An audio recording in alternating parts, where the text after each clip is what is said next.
Hey world builders, welcome back to Build Together. This is day 134. Today's prompt comes from Carhopper in the Discord and is, what are some omens of ill fortune in your world? Are they commonly held, more esoteric, or incredibly niche? So I wrote a little bit about omens first before I added one that is sort of traditionally a bad omen or an omen of good luck or misfortune. And omens in general actually occur a little bit less as a superstition in the Atovian continent than most worlds or sort of cultures or histories that we might make up or experience real here on Earth. And that is largely because the Church of Hormuz has a kind of a vice grip over the history and the cultural growth and expression of the Atovian continent. Less so now that there is a lot more diversity and a number of other nations that have their own cultures and subculture groups.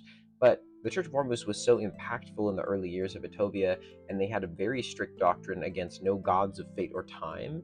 And this very much was also attributed to things like omens, to things like bad luck and good luck, to, oh, this thing will predict that I'm going to have a bad day or a good day, was heavily tampered down.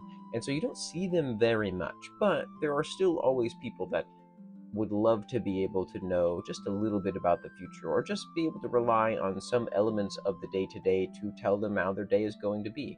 And so omens do still crop up, even if they are not quite so much and not quite as many superstitions in regards to your future or the way that your day will reveal itself in Atovia as in other places.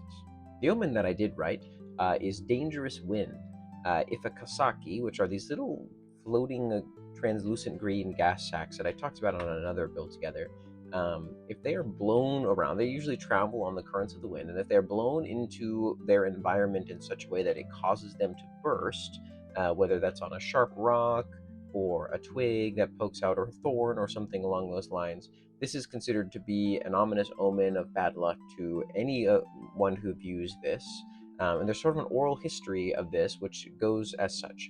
We are like the Kasaki, thrown about on life's whims. It eddies and flows like the currents of air on which they ride. When it dashes them against the world, our own life might soon be laid out in pieces. What are some omens of ill fortune in your world? Are they commonly held, more esoteric, or incredibly niche? Thanks for building together.